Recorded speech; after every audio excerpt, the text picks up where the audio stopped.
여보, 제발 와주세요. 네가 알아서 해. 내가 가봤자 뭐가 달라져? 깊은 어둠이 내려앉은 새벽, 중환자실에서 어머니가 숨을 거두셨습니다. 남편은 투자 미팅을 핑계로 미국에 있었고, 빈소에는 쓸쓸함만이 가득했습니다. 시어머니는 여자 일로 남자 사업 망치지 말라는 차가운 말을 남기며 전화를 끊었습니다. 두루마리 휴지 한 장도 못 가져간다며 맨발로 쫓겨난 지 사흘 만의 일이었습니다.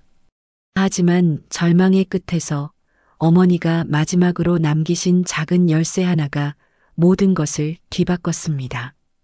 이제 그녀를 짓밟았던 잔인한 세상에 맞서 조용하지만 단호한 복수가 시작되려 하고 있었습니다.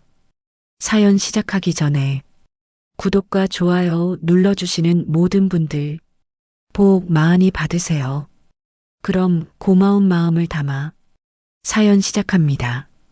윤서는 새벽 5시 반에 눈을 떴습니다. 알람도 맞추지 않았는데 몸이 먼저 일어났어요. 45살이 된 지금 15년 동안 매일 아침 이 시간에 깨는 게 습관이 되어버렸습니다. 부엌 냉장고를 열자 어제 새벽까지 만들어둔 반찬통들이 보였어요. 깻잎지, 오이소박이, 멸치볶음, 버섯장아찌. 손이 얼얼할 정도로 오래 씻고 다듬고 볶았던 반찬들이었죠.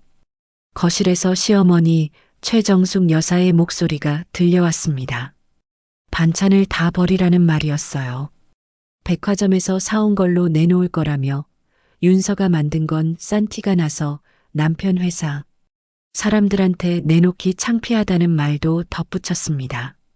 윤서는 더 이상 말하지 않고 냉장고에서 반찬통들을 꺼내 쓰레기 봉투에 담았습니다. 플라스틱 통이 부딪히는 소리가 유난히 크게 들렸죠. 통 하나하나를 봉투에 넣을 때마다 가슴 한쪽이 무너지는 것 같았어요. 8시가 넘어 남편 강민우가 방에서 나왔습니다. 정장 차림에 가방을 든 모습이었어요. 청운 물류 투자건으로 미팅이 있어서 저녁 늦는다는 말만 남기고 윤서를 지나쳐 거실로 갔습니다. 시어머니에게 인사하는 소리가 들렸어요. 밝고 다정한 목소리였습니다. 윤서에게 쓰던 목소리와는 완전히 달랐죠. 오후가 되자 시어머니는 윤서에게 안방 청소를 시켰습니다. 옷장부터 책장, 서랍장까지 모든 걸 꺼내서 정리하라는 지시였어요. 윤서는 묵묵히 움직였습니다. 안방 책장 아래쪽 서랍을 열었을 때 노란 봉투가 나왔어요. 윤서의 손이 멈췄습니다. 아버지의 유품이었죠. 15년 전 아버지가 돌아가셨을 때 어머니가 건네주셨던 거였습니다. 봉투 안에는 낡은 서류들이 들어 있었어요. 특허 등록 서류라고 쓰여 있었습니다. 아버지가 예전에 하시던 회사에서 개발하신 기술 서류였죠. 윤서는 서류를 한 장 한 장 넘겨보며 아버지를 떠올렸습니다. 시어머니가 뒤로 다가와 봉투를 낚아채듯 가져갔어요. 서류들을 대충 훑어보더니 코웃음을 쳤습니다. 이딴 종이 쪼가리 말고 내 친정은 제대로 가진 게 없냐? 그 말과 함께 서류들을 거실 쓰레기통에 던져버렸습니다. 노란 봉투가 휙 날아가 쓰레기통 안으로 떨어졌어요. 서류 몇 장이 바닥에 흩어졌습니다. 윤서는 숨이 막혔습니다. 눈앞이 흐려졌지만 시어머니 앞에서 울 수는 없었어요. 고개를 돌려 화장실로 들어가 찬물로 얼굴을 씻었습니다. 거울 속 자신의 얼굴이 낯설게 느껴졌어요. 언제부터 이렇게 무표정한 얼굴이 되었을까요? 입꼬리는 축 처져 있고 눈빛은 생기가 없었습니다. 시어머니가 외출한 뒤 윤서는 쓰레기통으로 가서 노란 봉투를 꺼냈습니다. 바닥에 흩어진 서류들도 주워 모았어요. 구겨진 서류들을 하나하나 펴서 다시 봉투에 넣었죠. 손이 떨렸습니다. 서류 한쪽 귀퉁이에 아버지의 글씨가 보였어요. 연필로 쓰인 메모였습니다. 윤서에게라고 적혀 있었죠. 윤서는 봉투를 꼭 안고 자기 방으로 들어가 서랍 깊숙한 곳에 숨겼습니다. 창밖을 바라봤어요. 흐린 하늘 아래 아파트 단지가 끝없이 이어져 있었습니다. 45살. 결혼한 지 15년. 시댁에서 산 지 15년. 윤서는 이 숫자들이 자신의 전부인 것처럼 느껴졌어요. 저녁 8시가 넘어 민우가 명품 쇼핑백을 들고 돌아왔습니다. 윤서에게 인사도 없이 바로 안방으로 들어갔어요. 시어머니에게 선물을 드리는 소리가 들렸습니다. 기쁜 듯한 시어머니의 웃음소리도 함께 들려왔죠. 한참 뒤 민우가 나와 또 다른 쇼핑백을 윤서에게 던지듯 건넸습니다. 윤서는 쇼핑백을 받아들었어요. 안을 들여다보니 명품 가방이었습니다.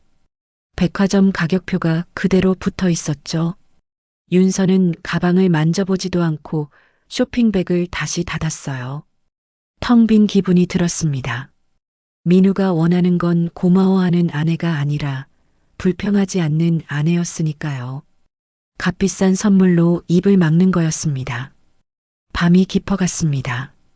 윤서는 홀로 거실 소파에 앉아 있었어요. TV도 켜지 않았습니다.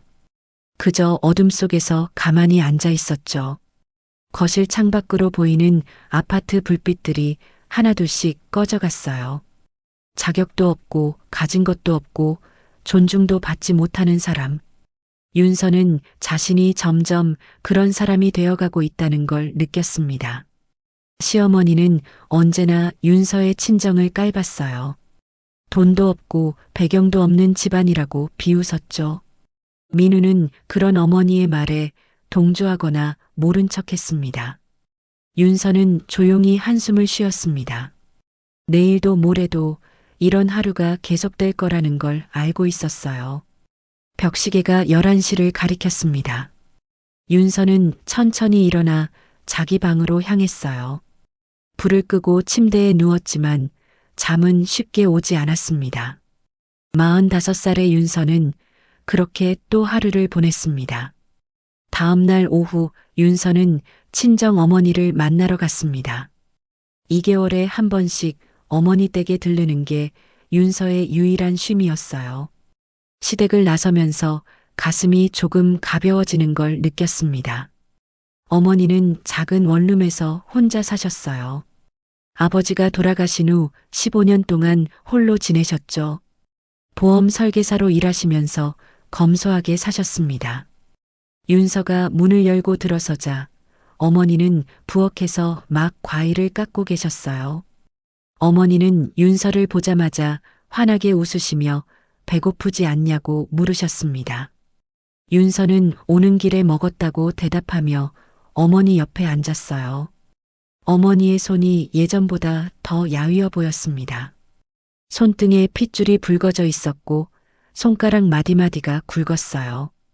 오랜 시간 일하시느라 거칠어진 손이었죠.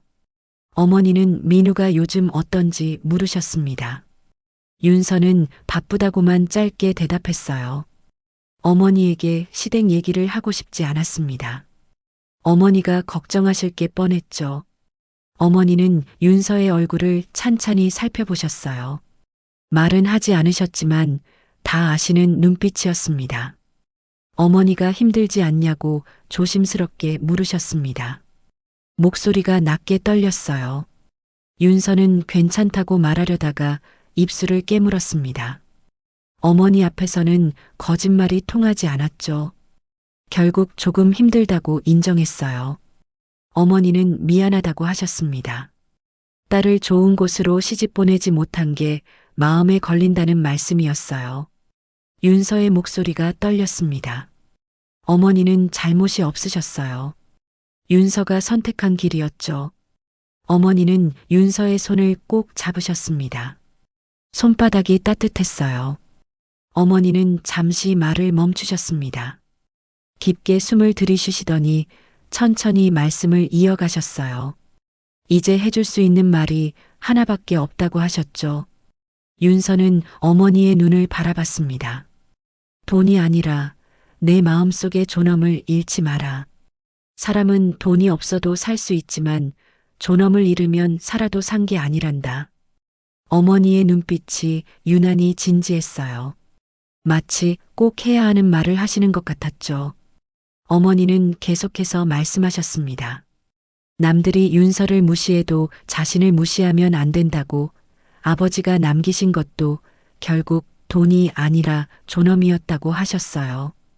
윤서는 어머니가 왜 갑자기 이런 말씀을 하시는지 이해할 수 없었습니다.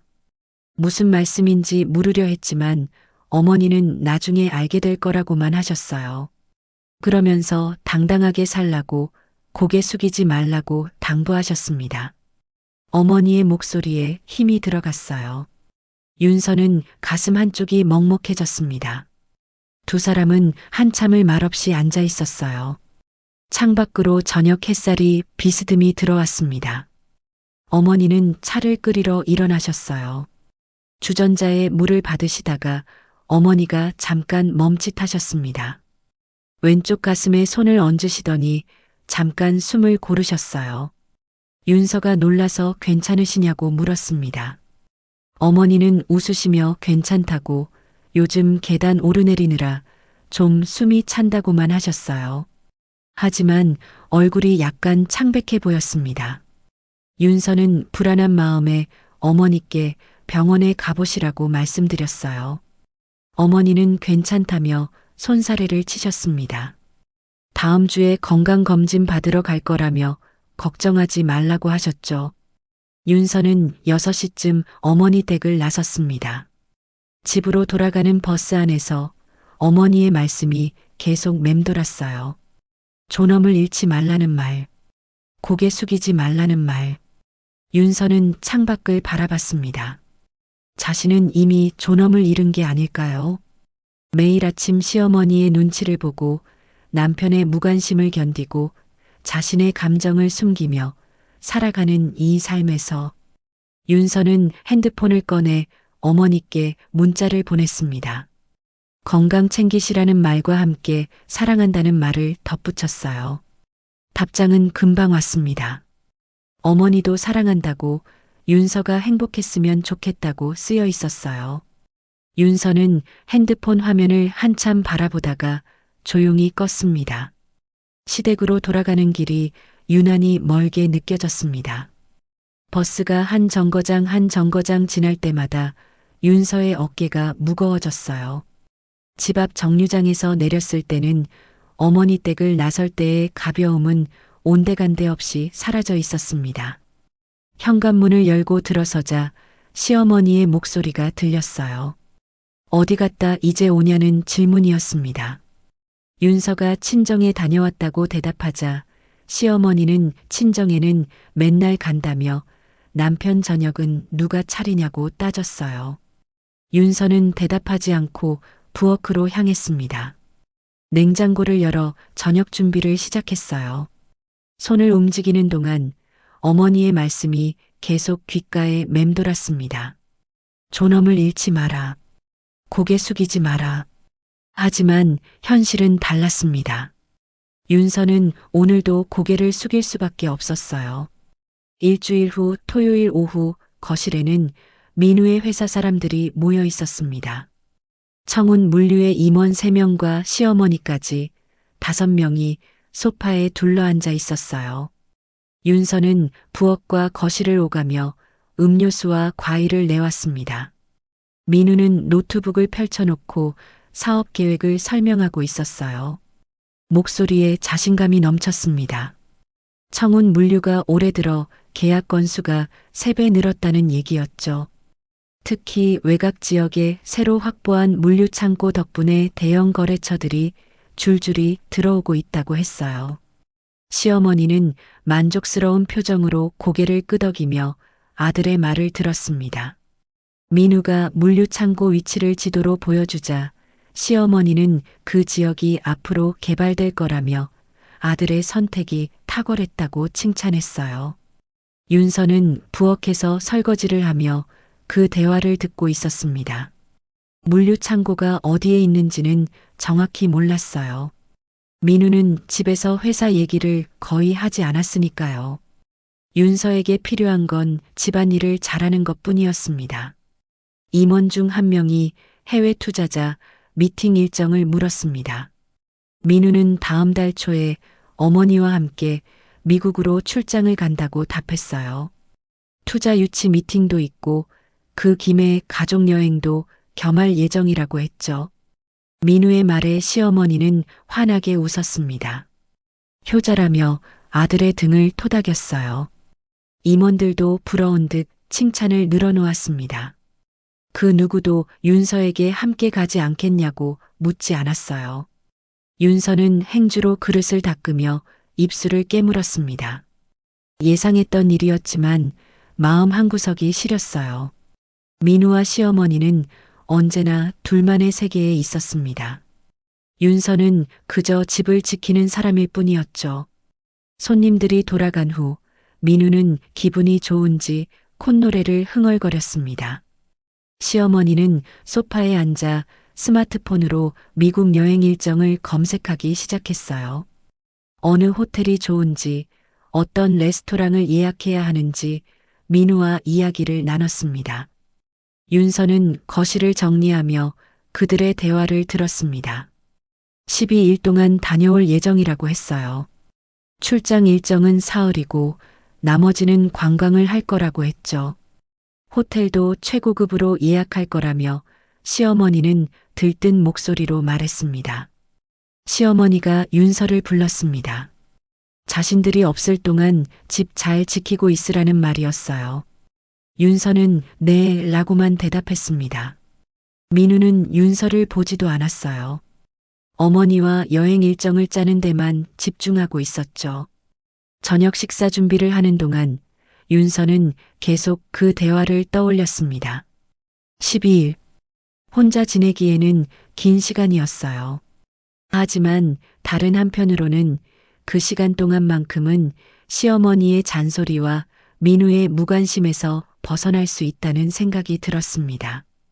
저녁을 먹으며 민우는 계속 사업 얘기를 했습니다. 이번 미국 출장에서 투자를 받으면 청운 물류가 업계 상위권으로 올라설 수 있다고 했어요.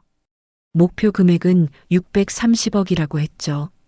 그 돈이면 물류센터를 확장하고 시스템도 최신으로 바꿀 수 있다고 했습니다.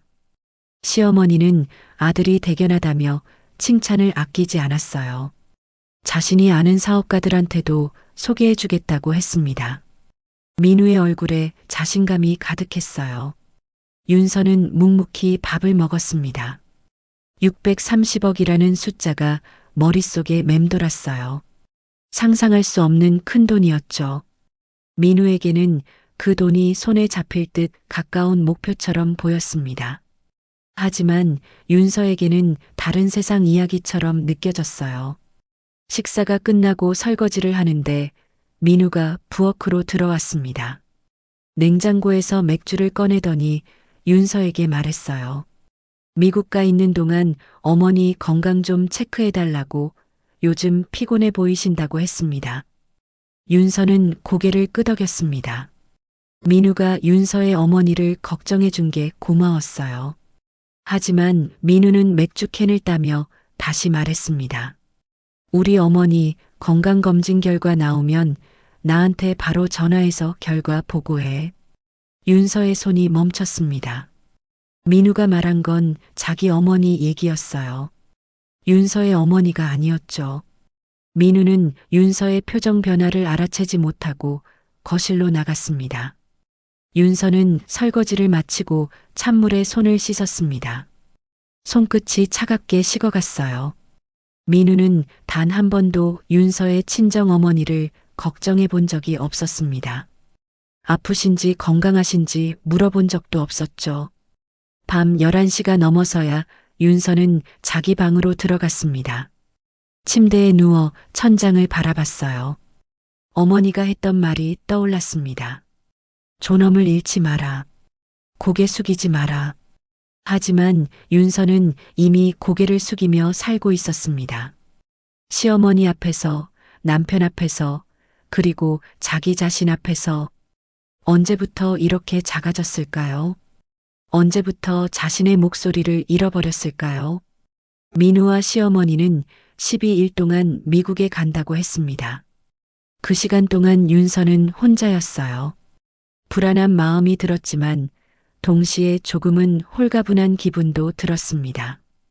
윤서는 눈을 감았습니다. 내일도 모레도 똑같은 하루가 기다리고 있을 거예요. 하지만 어쩐지 오늘은 뭔가 달라질 것 같은 예감이 들었습니다. 나쁜 예감이었죠. 잠들기 전 윤서는 어머니께 전화를 걸까 고민했습니다. 하지만 밤이 늦어서 그만뒀어요. 대신 내일 꼭 전화드리기로 마음먹고 눈을 감았습니다. 그날 밤 윤서는 꿈을 꿨습니다. 어머니가 윤서의 손을 잡고 어딘가로 걸어가는 꿈이었어요. 어디로 가는지는 몰랐지만 어머니의 손이 따뜻했습니다. 그로부터 사흘 후 민우와 시어머니는 인천공항으로 떠났습니다. 새벽 5시에 집을 나섰어요. 윤서는 현관까지 배웅을 나갔습니다. 시어머니는 여행 가방을 끌며 윤서에게 집안일 목록을 다시 한번 확인시켰어요. 민우는 출국장으로 들어가기 전 윤서에게 말했습니다. 급한 일 아니면 전화하지 말라고, 회의도 많고 시차도 있어서 연락하기 힘들 거라고 했죠. 윤서는 고개를 끄덕였습니다. 민우는 그대로 돌아서서 시어머니와 함께 출국장 안으로 사라졌어요. 윤서는 혼자 집으로 돌아왔습니다. 텅 빈 집이 유난히 넓게 느껴졌어요. 거실 소파에 앉아 한참을 멍하니 있다가 어머니께 전화를 걸었습니다. 통화 버튼을 눌렀지만 신호만 갔어요. 어머니가 받지 않으셨습니다. 아침 8시였습니다. 어머니는 보통 이 시간이면 깨어 계실 텐데 전화를 안 받으시는 게 이상했어요. 윤서는 10분 후에 다시 전화를 걸었습니다. 이번에도 신호만 갔죠. 불안한 마음이 들기 시작했습니다. 9시가 되자 윤서는 어머니 댁으로 향했습니다. 버스를 타고 40분을 달려 어머니가 사시는 동네에 도착했어요. 원룸 건물 계단을 올라가며 가슴이 두근거렸습니다. 어머니 집 앞에서 벨을 눌렀습니다. 대답이 없었어요. 다시 한번 벨을 눌렀지만 여전히 조용했습니다. 윤서는 가방에서 어머니 집 열쇠를 꺼냈어요. 예전에 어머니가 혹시 모를 때를 대비해 만들어주신 열쇠였습니다. 문을 열고 들어섰습니다. 집안은 조용했어요. 윤서는 방으로 들어갔습니다. 어머니는 침대에 누워 계셨어요. 숨을 쉬고 계셨지만 얼굴이 창백했습니다. 윤서가 어머니를 흔들었습니다. 어머니는 천천히 눈을 뜨셨어요. 하지만 초점이 흐렸습니다. 입술이 파랗게 질려 있었어요. 어머니의 목소리가 가늘게 떨렸습니다. 숨쉬기 힘들다고, 가슴이 아프다고 하셨어요. 윤서는 당황해서 어머니의 손을 잡았습니다. 손이 차갑게 식어 있었죠. 윤서는 바로 119에 전화를 걸었습니다. 손이 떨려서 번호를 잘못 누르기도 했어요. 겨우 연결이 되자 주소를 말하고 빨리 와달라고 소리쳤습니다. 상담원은 침착하게 구급차를 보내겠다고 했어요. 구급차가 도착하기까지 15분이 걸렸습니다. 윤서에게는 1시간처럼 느껴졌어요. 어머니의 손을 잡고 계속 괜찮다고, 곧 병원 간다고 말했습니다. 어머니는 힘없이 윤서를 바라보기만 하셨어요. 구급대원들이 들것을 가지고 왔습니다. 어머니를 조심스럽게 들것에 옮겼어요. 산소 마스크를 씌우고 심전도를 체크했습니다. 한 대원이 윤서에게 물었어요. 언제부터 이러셨냐고, 기저질환이 있으시냐고. 윤서는 모른다고, 어제까지 괜찮으셨다고 대답했습니다. 구급차가 병원으로 달렸습니다. 사이렌 소리가 귓가에 울렸어요. 윤서는 어머니의 손을 꼭 잡고 있었습니다. 어머니의 손은 점점 더 차가워지고 있었죠. 응급실에 도착했습니다. 의료진이 어머니를 응급실 안으로 밀고 들어갔어요. 윤서는 밖에서 기다릴 수밖에 없었습니다. 의사가 나와서 보호자 서명이 필요하다며 서류를 내밀었어요. 윤서는 떨리는 손으로 이름을 적었습니다. 30분이 지났습니다. 의사가 나왔어요. 급성 심근경색이라고 했습니다. 심장으로 가는 혈관이 막혀서 심장 근육이 손상됐다고 했죠. 지금 응급처치를 하고 있지만 상태가 좋지 않다고 했습니다. 중환자실로 옮길 거라고, 면회는 제한적으로만 가능하다고 했어요. 윤서는 무릎에 힘이 풀렸습니다. 벽에 기대서 겨우 서 있었어요. 급성 심근경색. 그 말이 머릿속에서 계속 맴돌았습니다. 1시간 후 어머니는 중환자실로 옮겨졌습니다. 윤서는 유리창 너머로 어머니를 봤어요. 온갖 기계에 연결된 채 누워 계셨습니다. 산소 마스크를 쓰고 심전도 모니터가 째깍째깍 소리를 내고 있었죠. 윤서는 복도 의자에 주저앉았습니다. 핸드폰을 꺼냈어요. 민우에게 전화를 걸어야 했습니다. 손가락이 떨렸지만 통화 버튼을 눌렀어요. 신호가 갔습니다. 1번, 2번, 3번. 민우는 전화를 받지 않았어요. 비행기를 탔을 수도 있고 회의 중일 수도 있었습니다. 윤서는 문자를 보냈어요. 엄마가 쓰러지셨다고, 급성 심근경색이라고, 중환자실에 계신다고, 연락 달라고 썼습니다. 문자를 보내고 나서도 답장이 오지 않았습니다. 윤서는 핸드폰을 꼭 쥐고 복도 의자에 앉아 있었어요. 주변에는 다른 환자 보호자들이 있었습니다.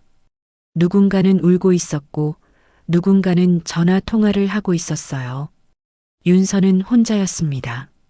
민우도 없고 시어머니도 없었어요. 어머니는 유리창 너머 중환자실에 계셨습니다. 윤서는 고개를 떨어뜨렸어요. 눈물이 볼을 타고 흘러내렸습니다.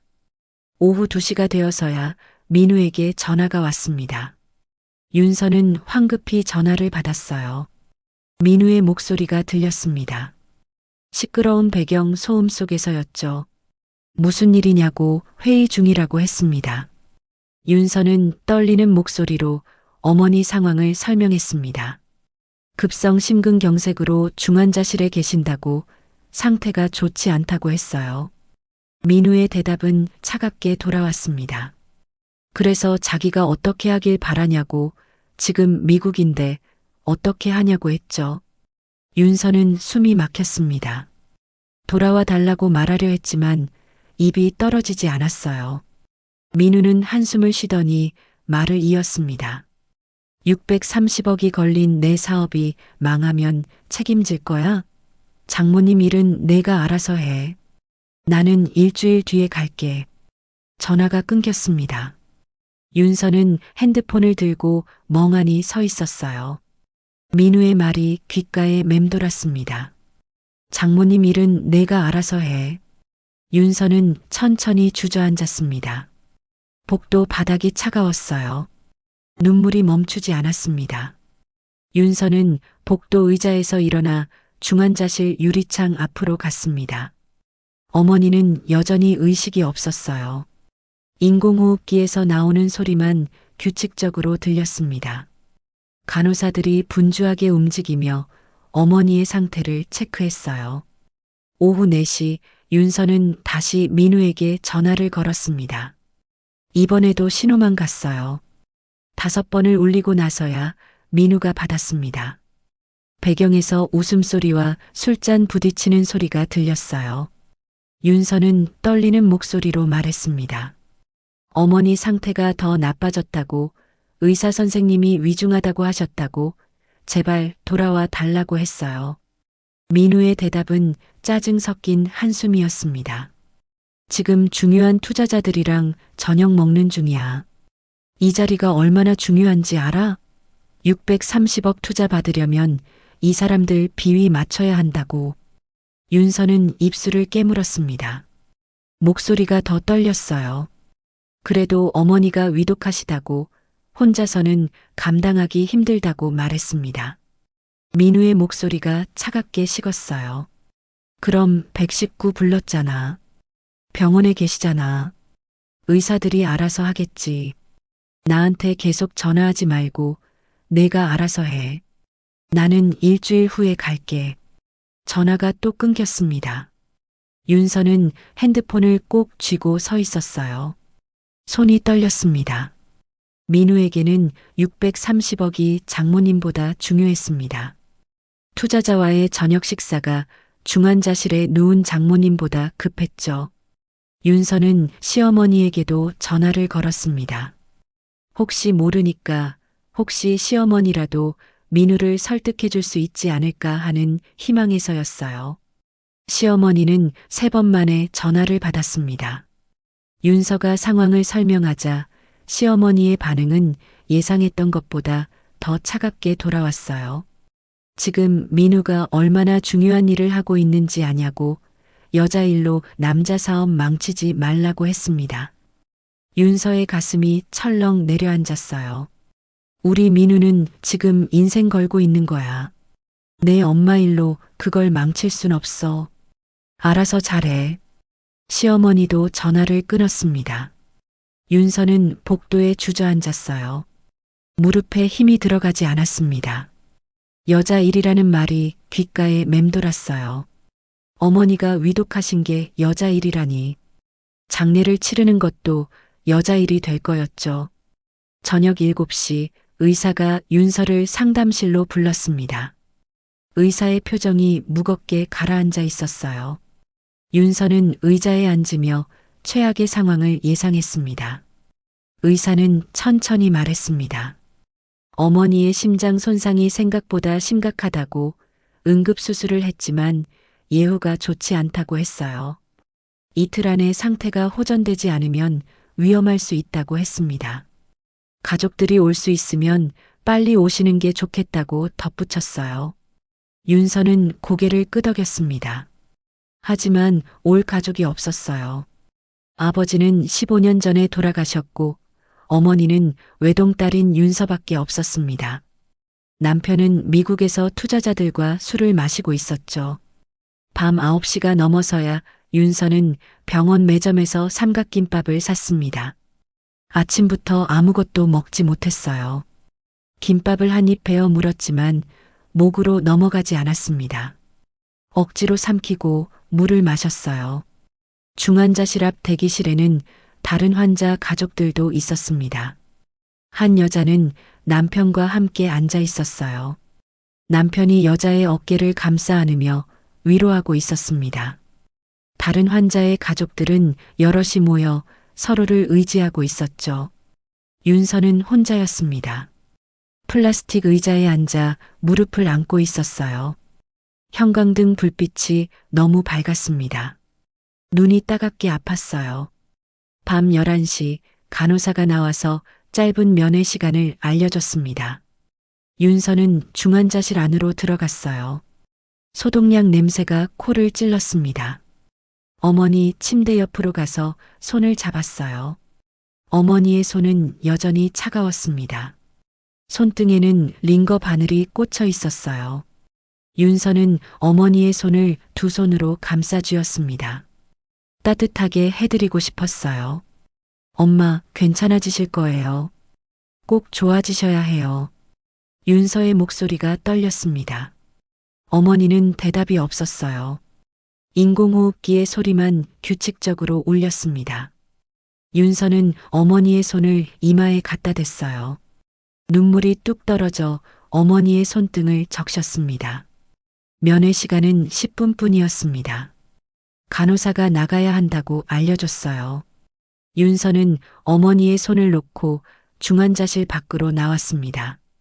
유리창 너머로 어머니를 바라봤어요. 어머니가 지난주에 했던 말이 떠올랐습니다. 존엄을 잃지 말라고, 고개 숙이지 말라고 하셨던 말. 하지만 지금 윤서는 고개를 들 힘조차 없었어요. 남편에게 애원했지만 거절당했고 시어머니에게도 외면당했습니다. 윤서는 복도 끝 창가로 갔습니다. 밤하늘에는 별이 하나도 보이지 않았어요. 도시의 불빛 때문에 가려진 거였죠. 윤서는 창문에 이마를 기댔습니다. 차가운 유리가 이마에 닿았어요. 핸드폰을 꺼내 민우에게 마지막으로 문자를 보냈습니다. 의사 선생님이 이틀 안에 위험할 수 있다고 하셨다고 제발 와달라고 썼어요. 문자를 보내고 답장을 기다렸습니다. 1시간이 지났지만 답장은 오지 않았습니다. 민우는 아마 호텔에서 자고 있을 거예요. 혹은 투자자들과 또 다른 술자리에 있을지도 몰랐죠. 어쨌든 민우에게 윤서의 문자는 중요하지 않았습니다. 윤서는 복도 의자로 돌아와 앉았습니다. 긴 밤이 시작되고 있었어요. 혼자서 견뎌야 하는 밤이었죠. 윤서는 무릎을 꼭 안고 작게 웅크렸습니다. 새벽 2시 윤서는 의자에서 얕은 잠에 빠졌습니다. 하지만 깊이 잠들 수는 없었어요. 조금만 소리가 나도 깼습니다. 중환자실에서 무슨 일이 생기면 바로 달려가야 했으니까요. 그렇게 첫날 밤이 지나갔습니다. 다음 날 새벽 4시 중환자실에서 긴급 호출이 울렸습니다. 윤서는 의자에서 벌떡 일어났어요. 간호사가 급하게 달려나왔습니다. 윤서를 보더니 안으로 들어오라는 손짓을 했어요. 윤서는 중환자실 안으로 뛰어들어갔습니다. 의료진이 어머니 침대를 둘러싸고 있었어요. 심전도 모니터의 선이 평평하게 그어지고 있었습니다. 째깍째깍하던 소리가 길게 늘어진 경보음으로 바뀌었죠. 의사가 심폐소생술을 시행했습니다. 어머니의 가슴을 규칙적으로 눌렀어요. 1번, 2번, 3번. 윤서는 유리 칸막이 너머에서 그 광경을 지켜봤습니다. 무릎에 힘이 풀려 바닥에 주저앉았어요.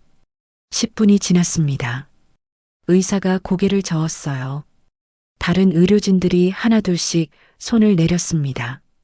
모니터의 경보음이 꺼졌어요. 고요함만 남았습니다. 의사가 윤서에게 다가왔습니다. 입을 열었지만 윤서는 그 말을 듣고 싶지 않았어요. 하지만 들어야 했습니다. 의사는 조심스럽게 말했어요. 오전 4시 23분에 어머니가 돌아가셨다고 했습니다. 윤서는 아무 말도 할 수 없었습니다. 입술이 떨렸지만 소리가 나오지 않았어요. 의사가 어머니를 마지막으로 보실 수 있다고 말했습니다. 윤서는 비틀거리며 일어나 어머니 침대로 갔어요. 어머니는 평화로운 얼굴로 누워 계셨습니다. 산소 마스크가 벗겨져 있었어요. 링거줄도 빠져 있었습니다. 윤서는 어머니의 손을 잡았어요. 손은 아직 따뜻했습니다. 하지만 더 이상 움직이지 않았죠. 윤서의 목소리가 떨렸습니다. 어머니는 대답하지 않으셨어요. 윤서는 어머니의 손을 두 손으로 감쌌습니다. 눈물이 뚝뚝 떨어졌어요. 어머니의 손등을 하얀 시트를 적셨습니다. 미안하다고, 더 일찍 왔어야 했다고, 더 자주 전화드렸어야 했다고 중얼거렸어요. 윤서는 어머니의 손을 이마에 갖다 댔습니다. 차가워지고 있는 손이었어요. 윤서는 목 놓아 울었습니다. 아무도 없는 중환자실에서 홀로 어머니를 보내는 시간이었죠. 1시간 후 윤서는 영안실로 내려갔습니다.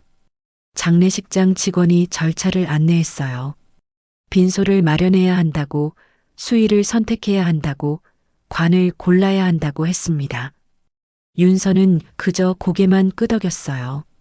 직원이 내미는 서류마다 이름을 적고 도장을 찍었습니다. 오전 8시 빈소가 마련됐습니다. 사무실이었어요. 작은 방이었습니다. 영정 사진을 놓을 자리와 향을 피울 수 있는 재단, 그리고 조문객을 위한 의자 몇 개가 전부였죠. 윤서는 가져온 어머니 사진 중 가장 환하게 웃고 계신 걸 골랐어요. 윤서는 핸드폰을 꺼냈습니다. 민우에게 전화를 걸었어요. 이번에는 받지 않았습니다. 문자를 보냈어요. 어머니가 오늘 새벽에 돌아가셨다고 장례식장 주소를 보냈습니다. 3일장으로 모레 발인이라고 썼죠. 답장은 오지 않았어요.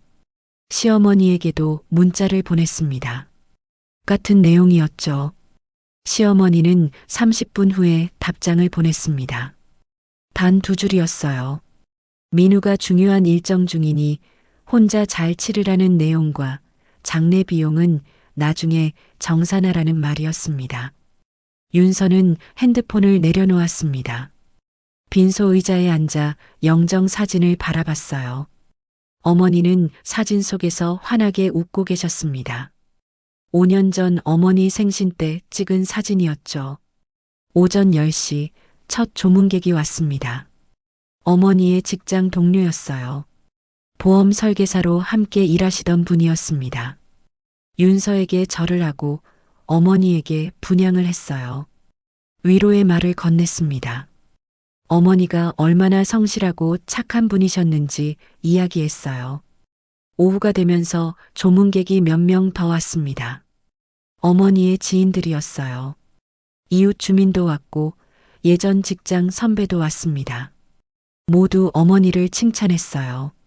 하지만 그 말들이 윤서에게는 제대로 들리지 않았습니다.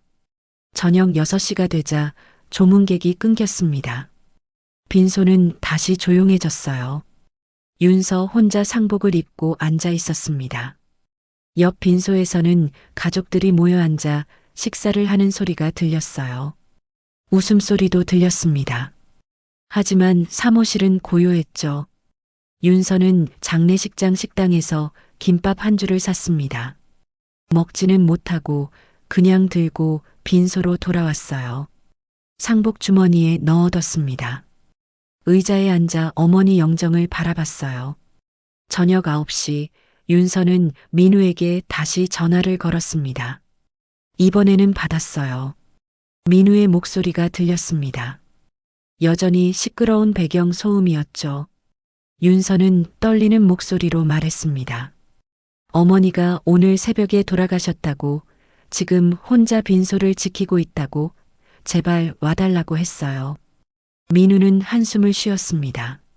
나 지금 LA야.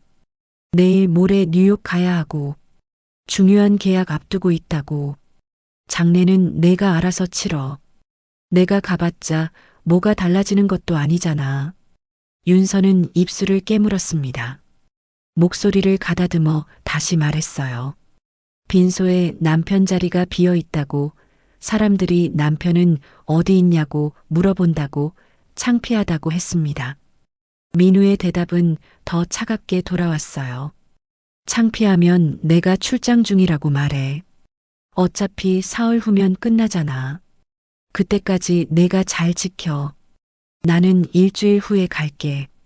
전화가 끊겼습니다. 윤서는 핸드폰을 무릎 위에 내려놓았어요. 손이 떨렸습니다. 민우는 오지 않을 거였어요. 장례식 내내 발인할 때까지 윤서는 혼자일 거였습니다. 밤 11시 빈소에는 윤서만 남았습니다. 다른 빈소들도 하나둘씩 불이 꺼졌어요. 윤서는 의자에 앉아 영정사진 앞 향부를 바라봤습니다. 가느다란 연기가 피어올랐어요. 윤서는 핸드폰을 꺼내 민우에게 문자를 보냈습니다. 마지막 문자였어요. 내용은 간단했습니다. 이제 우리는 끝이에요. 문자를 보내고 나서 윤서는 핸드폰을 끄려다 말았습니다. 혹시 민우가 답장을 보낼까 싶어서였어요. 하지만 1시간이 지나도 답장은 오지 않았습니다. 민우는 아마 그 문자조차 제대로 읽지 않았을 거예요. 자정이 넘어서 윤서는 빈소 바닥에 이불을 깔았습니다. 장례식장에서 빌린 얇은 이불이었어요. 누웠지만 잠이 오지 않았습니다. 천장을 바라보며 가만히 있었어요. 남편도 시어머니도 누구도 곁에 없었습니다. 빈소에는 윤서와 어머니의 영정만 남아 있었죠. 윤서는 눈을 감았어요. 눈물이 귀 밑으로 흘러내렸습니다. 장례 첫날이 이렇게 흘러갔습니다. 장례 이틀째 오전 윤서는 어머니 집으로 갔습니다. 유품을 정리해야 했어요. 빈소를 잠시 비워도 괜찮다고 장례식장 직원이 말했습니다. 어차피 조문객도 거의 없었죠. 어머니의 원룸문을 열고 들어섰습니다. 며칠 전까지만 해도 어머니가 살아계셨던 곳이었어요. 하지만 지금은 텅 빈 느낌이었습니다. 어머니의 온기가 느껴지지 않았죠. 윤서는 어머니 방으로 들어갔습니다. 침대는 그대로였어요. 시트는 구급대원들이 급하게 치운 채로 구겨져 있었습니다.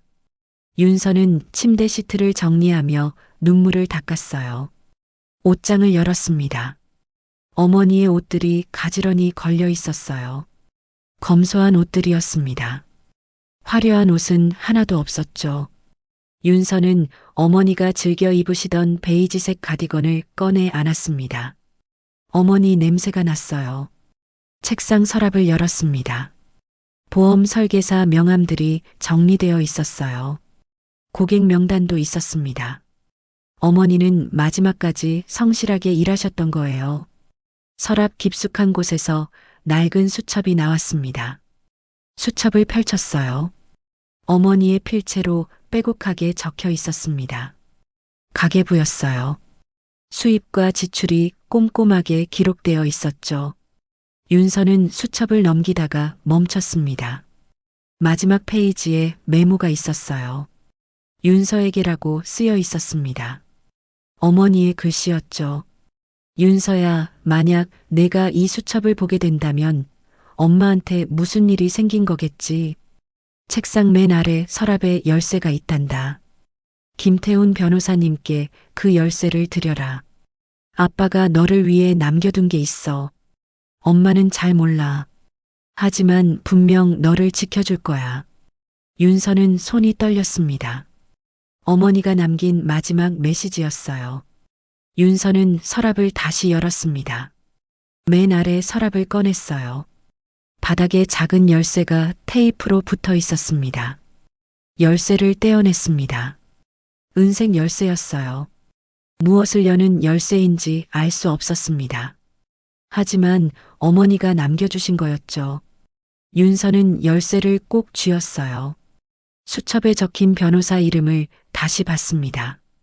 김태훈. 윤서는 그 이름을 기억했어요. 어머니가 가끔 전화 통화하실 때 들었던 이름이었습니다. 변호사 선생님이라고 부르셨죠? 윤서는 핸드폰을 꺼내 인터넷 검색을 했습니다. 김태훈 변호사. 검색 결과가 나왔어요. 대형 로펌 소속 변호사였습니다. 부동산 전문이라고 나와 있었죠. 사무실 전화번호도 있었어요. 윤서는 전화를 걸었습니다. 신호가 3번 간 후 여자 목소리가 들렸어요. 법률사무소 직원이었습니다. 윤서는 김태훈 변호사와 통화하고 싶다고 말했어요. 잠시 기다리라는 대답이 돌아왔습니다. 보리음이 흘렀어요. 1분쯤 지나자 남자 목소리가 들렸습니다. 차분하고 낮은 목소리였죠. 김태훈 변호사입니다. 저는 이정희 씨의 딸 하윤서라고 합니다. 어머니께서 선생님 연락처를 남겨주셨어요. 전화 너머로 짧은 침묵이 흘렀습니다. 김태훈이 천천히 말했어요. 이 씨께서 돌아가셨습니까? 김태훈 변호사가 물었고 새벽에 돌아가셨다고 대답했습니다. 조의를 표합니다. 이 씨께서는 훌륭한 분이셨습니다. 김태훈의 목소리에 진심이 담겨 있었어요. 윤서는 목이 메었습니다. 어머니를 아는 사람을 만난 게 이틀 만이었죠. 윤서는 열쇠를 발견했다고 어머니가 드리라고 하셨다고 말했습니다. 김태훈은 잠시 생각하는 듯 했어요. 그리고 내일 오전 10시에 사무실로 오라고 했습니다. 중요한 이야기를 해야 한다고 혼자 오는 게 좋겠다고 덧붙였죠. 전화를 끊고 나서 윤서는 열쇠를 다시 봤습니다. 작은 열쇠였지만 무언가 중요한 것 같았어요. 아버지가 남긴 것이라고 어머니가 말씀하셨으니까요. 윤서는 어머니 방을 계속 정리했습니다. 옷을 개고 서류를 정리하고 책을 상자에 담았어요. 1시간쯤 지나자 어머니의 작은 금고가 나왔습니다. 금고를 열었어요. 비밀번호는 윤서 생일이었습니다. 안에는 통장 몇 개와 도장이 있었어요. 통장을 펼쳐봤습니다. 잔액은 많지 않았어요. 200만 원 정도였습니다. 하지만 맨 아래에 노란 봉투가 하나 더 있었습니다. 윤서는 봉투를 꺼냈어요. 무거웠습니다. 봉투를 열자 서류 뭉치가 나왔어요. 특허 등록 서류였습니다. 아버지 이름으로 되어 있었어요. 15년 전에 등록된 특허였습니다. 윤서가 시댁 안방에서 봤던 그 서류와 똑같았어요. 시어머니가 쓰레기통에 던졌던 바로 그 서류였죠. 윤서는 서류를 자세히 봤습니다. 물류 시스템 효율화 기술이라고 적혀 있었어요. 어려운 용어들이 많았습니다. 하지만 한 문장이 눈에 들어왔어요. 본 특허의 로열티는 이정희에게 귀속됨. 어머니 이름이었습니다. 아버지가 특허 권리를 어머니에게 넘기셨던 거예요. 하지만 어머니는 이 특허가 얼마나 가치 있는지 몰랐던 것 같았습니다. 그저 아버지의 유품으로만 보관하고 계셨던 거죠.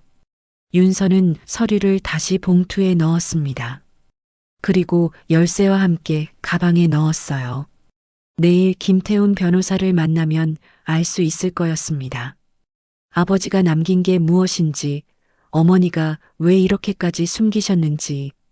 오후 2시 윤서는 다시 장례식장으로 돌아왔습니다. 빈소에는 아무도 없었어요. 윤서는 상복을 입고 의자에 앉았습니다. 영정 사진 속 어머니를 바라봤어요. 엄마, 내일 변호사님 만나러 갈게요. 아빠가 뭘 남기셨는지 알아볼게요. 윤서의 목소리가 빈소에 작게 울렸습니다. 어머니는 사진 속에서 환하게 웃고 계셨어요. 윤서는 가방 속 열쇠를 만졌습니다. 차가운 금속이 손에 닿았죠.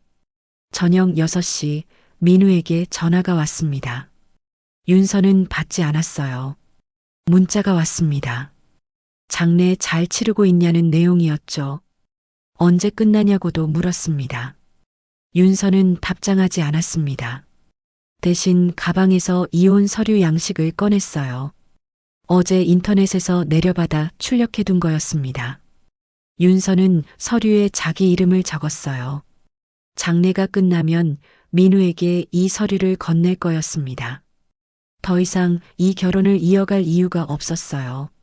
민우는 장모의 장례식에도 오지 않았습니다. 그것으로 충분했죠. 윤서는 서류를 가방에 다시 넣었습니다. 그리고 내일을 기다렸어요. 변호사를 만나는 날 뭔가 달라질 것 같은 예감이 들었습니다. 장례 마지막 날 오전, 발인을 하루 앞둔 시점이었습니다. 윤서는 빈소에 앉아 장례 비용 계산서를 확인하고 있었어요. 빈소 사용료, 수혜 비용, 관 비용, 식사 비용까지 총 500만 원이 조금 넘었습니다. 윤서는 어머니 통장에 있던 돈으로는 부족하다는 걸 알고 있었어요. 자신의 비상금을 써야 했습니다. 시댁에 숨겨뒀던 300만 원이 전부였죠. 그래도 200만 원이 모자랐어요. 카드로 결제할 수밖에 없었습니다. 민우명의 가족 카드였죠. 오전 11시 장례식장 문이 열렸습니다. 윤서는 고개를 들었어요. 민우가 들어오고 있었습니다. 여행 가방을 끌고 있었죠. 시어머니는 보이지 않았어요. 민우는 선글라스를 쓰고 있었습니다. 얼굴이 햇볕에 그을려 있었어요. 여행을 제대로 즐기고 온 모습이었죠. 민우는 선글라스를 벗으며 빈소 안을 둘러봤습니다. 혼자 있었냐고 물었어요. 윤서는 대답하지 않았습니다. 민우는 신경 쓰지 않는 듯 의자에 앉았어요. 가방을 옆에 세워두고 다리를 꼬았습니다. 영정 사진을 힐끗 보더니 핸드폰을 꺼냈죠. 윤서는 민우를 바라봤습니다. 사흘 동안 혼자 빈소를 지켰어요. 밤마다 바닥에서 잤습니다. 조문객도 거의 없었죠. 그런데 민우는 지금 핸드폰을 보고 있었어요. 윤서가 언제 왔냐고 물었습니다. 민우는 핸드폰에서 눈을 떼지 않고 대답했어요. 새벽 비행기로 왔다고, 집에 짐 놓고 바로 왔다고 했습니다. 시어머니는 집에서 쉬고 있다고 했죠. 시차 적응이 안 돼서라는 이유였어요. 윤서는 더 이상 묻지 않았습니다. 시어머니는 끝까지 오지 않을 거였어요. 장모 장례식보다 자신의 피로가 더 중요했던 거죠. 민우가 핸드폰을 내려놓고 발인이 내일 몇 시냐고 물었습니다. 윤서가 오전 9시라고 대답하자 민우는 알았다며 내일 다시 오겠다고 했어요. 그리고 일어섰습니다. 윤서는 믿을 수 없다는 표정으로 민우를 봤어요. 지금 가려는 거냐고 물었습니다. 민우는 회사에 가야 한다고, 밀린 일이 많다고 했죠. 어차피 발인은 내일이니까 그때 와서 같이 가면 된다고 했습니다. 민우는 가방을 끌고 빈소를 나갔습니다. 윤서는 멍하니 앉아 있었어요. 민우는 10분도 채 앉아 있지 않았습니다. 인사도 제대로 하지 않았죠. 오후 2시, 윤서는 점심을 먹으러 장례식장 식당에 갔습니다. 구석자리에 앉아 비빔밥을 시켰어요. 밥을 먹는데 민우에게 전화가 왔습니다. 윤서는 전화를 받았어요. 민우의 목소리가 날카로웠습니다. 카드 사용 내역을 보니 500만 원이 넘게 나갔다고, 뭘 샀냐고 물었어요. 윤서는 숟가락을 내려놓고 장례 비용이라고 대답했습니다. 민우는 500만 원이 너무 과하다고 했어요. 윤서가 빈소 사용료며 관이며 수이며 다 합치면 그렇다고 설명했지만 민우는 혀를 차며 한숨을 쉬었습니다. 나중에 얘기하자며 전화를 끊었죠. 윤서는 핸드폰을 식탁에 내려놓았어요. 비빔밥이 식어가고 있었습니다. 하지만 더 이상 먹고 싶지 않았죠. 저녁 7시 민우가 다시 왔습니다. 이번에는 정장이 아니라 편한 옷차림이었어요. 치킨 박스를 들고 있었습니다. 저녁 먹었냐고 물으며 자기가 치킨을 샀다고 했죠. 윤서는 고개를 저었습니다. 민우는 치킨 박스를 테이블에 놓고 의자에 앉았어요. 뚜껑을 열고 치킨을 먹기 시작했습니다. 윤서에게 권하지도 않았죠. 민우가 치킨을 먹으며 다시 장례 비용 얘기를 꺼냈습니다. 너무 많이 나간 것 같다고 했어요. 윤서는 적게 쓴 거라고 대답했습니다. 민우는 고개를 저었어요. 500만 원이 넘는데 어떻게 적게 쓴 거냐고 물었습니다. 그러면서 말을 이었어요. 솔직히 장모님이 재산이 많으셨으면 이해하겠는데 그렇지 않으니 아깝다는 말이었죠. 윤서의 손이 떨렸습니다. 민우는 계속 말했어요. 장모님 통장에 200만 원밖에 없었다면서 나머지는 자기들이 부담한 거 아니냐고 했습니다. 좀 아깝지 않냐는 말도 덧붙였어요. 윤서가 그게 무슨 말이냐고 물었습니다. 민우는 아무렇지 않게 대답했어요. 있는 집 장례면 모르겠는데 빈손으로 가시는데 장례를 크게 치를 필요가 있었냐는 말이었습니다. 윤서는 숨이 막혔습니다. 빈손으로 가신다는 말. 그 말이 귓가에 울렸어요. 민우는 거기서 멈추지 않았습니다. 오히려 더 나아갔죠. 솔직히 말하자면 장모님이 빈손으로 가셔서 오히려 고맙다고 생각한다고 했어요. 괜히 돈이라도 있었으면 억지로 장례식장에 앉아 있어야 했을 거라고, 미국 투자 미팅도 놓쳤을 거라고 했습니다. 윤서는 일어섰습니다. 온몸이 떨렸어요. 민우는 여전히 치킨을 먹고 있었습니다. 아무렇지 않은 표정이었죠. 윤서가 지금 자기 엄마한테 뭐라고 한 거냐고 물었습니다. 목소리가 떨렸어요. 민우는 왜 그러냐고, 사실이 아니냐고 반문했습니다.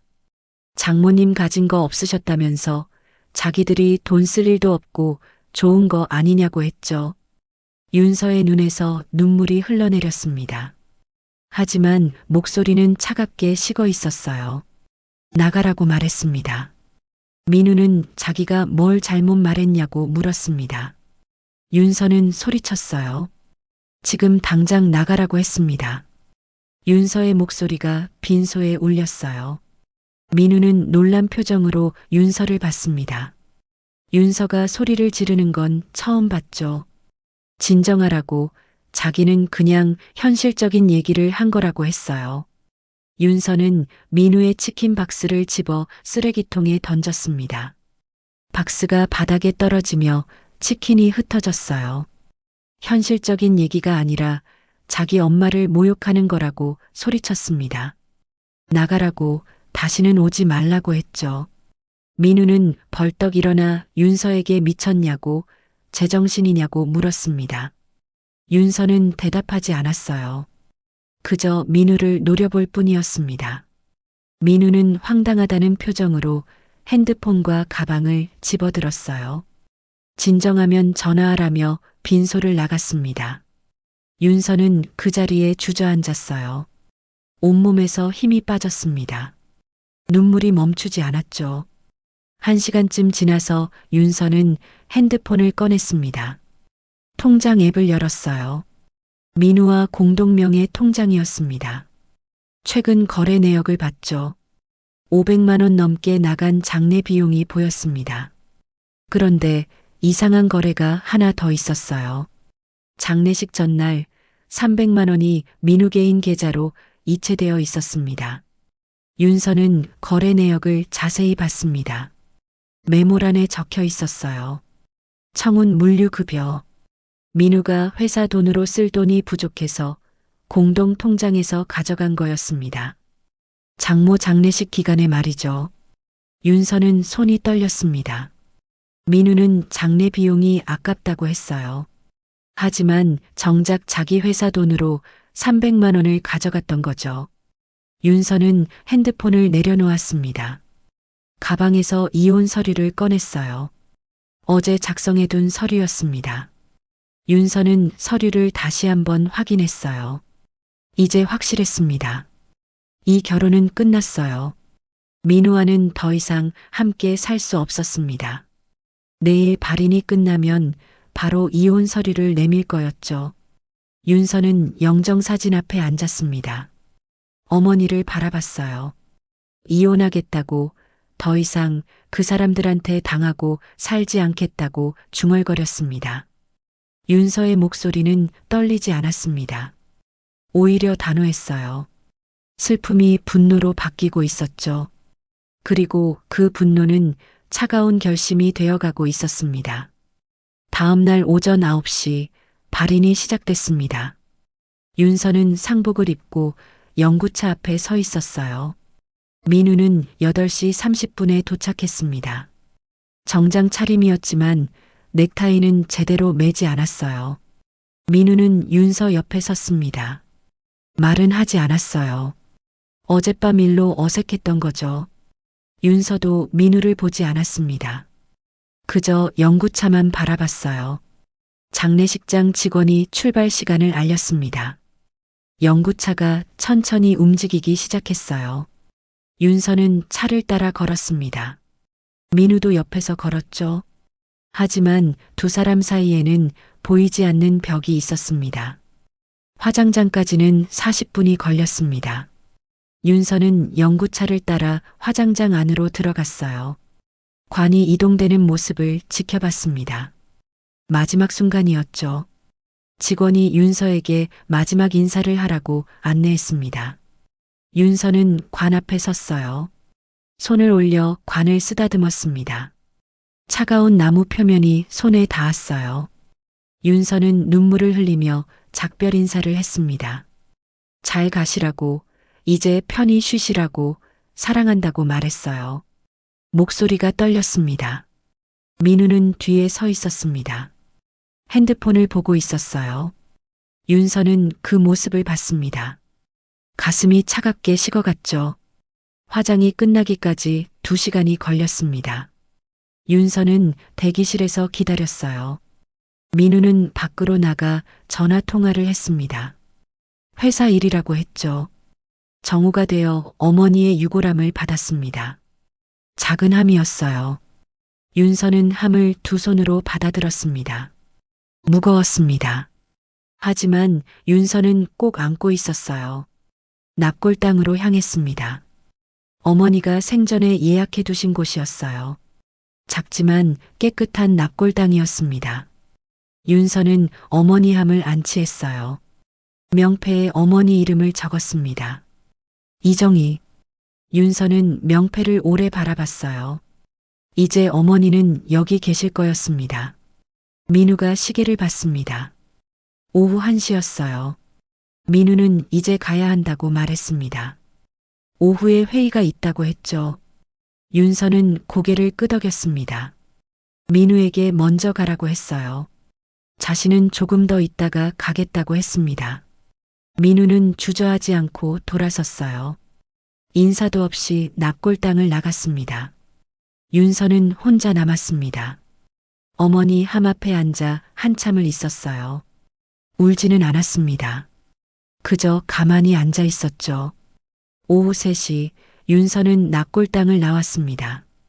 택시를 타고 어머니 집으로 갔어요. 어제 정리하다만 짐이 그대로 있었습니다.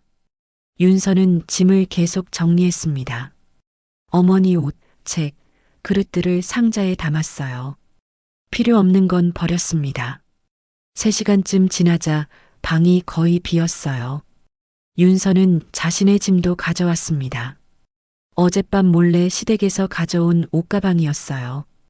옷과 화장품, 그리고 중요한 서류들이 들어 있었습니다. 윤서는 이제 여기서 살 거였습니다. 어머니의 원룸에서. 시댁으로는 돌아가지 않을 거예요. 이혼 서류를 먼저 전달하고 그 다음에 자기 물건을 정리할 생각이었죠.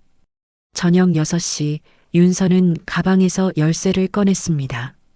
어머니가 남긴 그 작은 열쇠였어요. 내일 김태훈 변호사를 만날 거였습니다. 10시에 약속이 잡혀 있었죠. 윤서는 열쇠를 들여다봤습니다. 이 작은 열쇠가 무엇을 여는지 아직 몰랐어요. 하지만 어머니가 남긴 마지막 선물이라는 건 알고 있었습니다. 핸드폰이 울렸습니다. 민우였어요. 윤서는 전화를 받지 않았습니다. 문자가 왔죠. 집에 언제 오냐는 내용이었습니다. 윤서는 답장을 보냈습니다. 짧은 문장이었어요. 당분간 친정집에 있겠다고, 혼자 있고 싶다고 썼습니다. 민우는 답장하지 않았어요. 윤서는 창밖을 바라봤습니다. 해가 지고 있었어요. 오렌지빛 하늘이 천천히 어두워지고 있었습니다. 장례가 끝났어요. 어머니를 보냈습니다. 하지만 윤서에게는 이제 시작이었습니다. 내일 변호사를 만나면 뭔가 알게 될 거예요. 아버지가 남긴 것, 어머니가 숨긴 이유, 그리고 아마도 윤서의 미래도. 윤서는 이혼 서류를 꺼내 다시 확인했습니다. 자신의 이름이 적혀 있었어요. 민우 이름란은 비어 있었죠. 윤서는 서류를 봉투에 넣었습니다. 모레쯤 시댁에 가서 민우에게 이 서류를 건넬 거였습니다. 그리고 정식으로 이혼을 요구할 거예요. 재산 분할도 청구할 생각이었죠. 청혼 물류의 절반은 윤서 몫이었으니까요. 밤 10시 윤서는 어머니 침대에 누웠습니다. 어머니 냄새가 희미하게 났어요. 윤서는 이불을 끌어안았습니다. 지금 윤서는 아무것도 없는 것처럼 보였습니다. 남편도 집도 돈도 없었어요. 시댁 식구들은 윤서를 무시했죠. 민우는 장모를 모욕했습니다. 하지만 윤서는 알고 있었습니다. 뭔가가 있다는 걸. 어머니가 남긴 것, 아버지가 준비한 것. 내일이면 알게 될 거예요. 윤서는 눈을 감았습니다. 슬픔은 이제 분노로 바뀌어 있었어요. 그리고 그 분노는 차갑고 단단한 결심으로 굳어지고 있었습니다. 발인 이틀 후 윤서는 시댁으로 향했습니다. 가방에는 이혼 서류가 들어 있었어요. 오전 10시였습니다. 민우는 회사에 있을 시간이었죠. 시어머니만 계실 거였습니다. 하지만 현관문을 열자 거실에 민우가 앉아 있었어요. 시어머니도 함께 있었습니다. 둘 다 윤서를 기다리고 있었던 것 같았죠. 윤서는 신발을 벗으며 인사를 했습니다. 시어머니는 대답하지 않았어요. 민우는 소파에 팔짱을 끼고 앉아 윤서를 바라봤습니다. 표정이 차갑게 굳어 있었죠. 거실로 들어서자 시어머니가 말했습니다. 앉으라고 했어요. 윤서는 소파에 앉았습니다. 시어머니와 민우는 건너편 소파에 나란히 앉아 있었어요. 시어머니가 서류 봉투를 테이블 위에 놓았습니다. 두꺼운 봉투였어요. 윤서는 그 봉투를 봤습니다. 무엇인지 모르겠었죠. 시어머니가 봉투를 가리키며 말했습니다. 이혼 서류라고 했어요. 자기들이 먼저 준비했다고 했습니다. 윤서는 놀라 시어머니를 봤어요. 민우가 말을 이었습니다. 윤서가 어머니 장례식 때 자기를 모욕했다고 치킨을 던지고 소리를 질렀다고 했어요. 그래서 더 이상 같이 살 수 없다고 판단했다고 했습니다. 윤서는 입술을 깨물었습니다. 자기가 모욕을 당한 거였어요. 민우가 어머니를 빈손으로 갔다고 말한 게 모욕이었죠. 하지만 민우는 오히려 자신이 피해자인 것처럼 말하고 있었습니다. 시어머니가 서류를 꺼내 윤서 앞에 놓았습니다. 이혼 합의서였어요. 하지만 일반적인 이혼 서류가 아니었습니다. 조항들이 빼곡하게 적혀 있었죠. 윤서는 서류를 읽었습니다. 첫 번째 조항이 눈에 들어왔어요. 혼인 파탄의 책임은 윤서에게 있다는 내용이었습니다. 두 번째 조항도 봤죠. 재산 분할을 청구하지 않는다는 내용이었어요. 윤서의 손이 떨렸습니다. 이건 말도 안 되는 서류였어요. 혼인 파탄의 책임이 자기한테 있다니. 재산 분할도 포기하라니. 세 번째 조항을 봤습니다. 윤서는 숨이 막혔어요. 위자료 2천만 원을 민우에게 지급한다는 내용이었습니다. 윤서가 고개를 들어 시어머니를 봤습니다. 시어머니는 팔짱을 끼고 윤서를 내려다보고 있었어요. 민우도 냉정한 표정으로 앉아 있었죠. 윤서가 말했습니다. 이건 말이 안 된다고, 자기는 잘못한 게 없다고 했어요. 오히려 민우가 어머니 장례식에도 제대로 오지 않았다고 모욕적인 말을 했다고 했습니다. 시어머니가 코웃음을 쳤습니다. 그게 잘못이냐고 물었어요. 민우는 중요한 사업 때문에 바빴다고, 그런데 윤서가 이해하지 못하고 화를 냈다고 했습니다. 민우가 말을 보탰습니다. 윤서가 장례 비용을 과하게 썼다고, 자기 허락도 없이 500만 원이나 카드를 긁었다고 했어요. 그것도 문제라고 했죠. 윤서는 믿을 수 없었습니다. 민우는 자기가 공동통장에서 300만 원을 가져간 건 말하지 않았어요. 오히려 윤서가 돈을 함부로 썼다고 몰아가고 있었죠. 시어머니가 서류를 가리켰습니다. 여기 서명하라고 했어요. 그러면 조용히 이혼해 줄 거라고 했습니다. 만약 서명하지 않으면 법적으로 대응하겠다고 했죠. 윤서가 서류를 밀어냈습니다. 서명할 수 없다고 말했어요. 이건 불공정한 서류라고, 자기도 변호사와 상담할 거라고 했습니다. 시어머니의 얼굴이 굳어졌습니다. 변호사라고 반복했어요. 그러면서 비웃었습니다. 윤서가 무슨 돈으로 변호사를 쓰냐고 물었죠. 민우가 일어났습니다. 윤서에게 다가왔어요. 내려다보며 말했습니다. 윤서가 가진 게 뭐냐고, 친정도 가난하고 자기 돈도 없다고 했어요. 변호사 비용은 어떻게 낼 거냐고 물었죠. 윤서는 일어서려 했습니다. 하지만 시어머니가 손을 들어 막았어요. 아직 할 말이 남았다고 했습니다. 시어머니가 천천히 일어났습니다. 윤서에게 다가왔어요. 그리고 차갑게 말했습니다. 윤서가 이 집에서 15년 동안 먹고 잤다고, 그것만 해도 고마운 줄 알아야 한다고 했어요. 윤서의 가슴이 철렁 내려앉았습니다. 시어머니는 계속 말했어요. 윤서 같은 사람을 며느리로 받아준 것도 은혜라고, 친정이 변변찮은 주제에 대접받으려 하지 말라고 했습니다. 민우도 거들었습니다. 솔직히 윤서가 이 집에 기여한 게 뭐냐고 물었어요. 집안일? 그런 건 가정부를 쓰면 된다고 했습니다. 윤서는 그저 민우의 아내 자격증만 있었을 뿐이라고 했죠. 시어머니가 윤서의 가방을 가리켰습니다. 짐 싸왔냐고 물었어요. 윤서는 대답하지 않았습니다. 시어머니는 비웃으며 말했습니다. 좋아. 내 방 가서 짐 싸.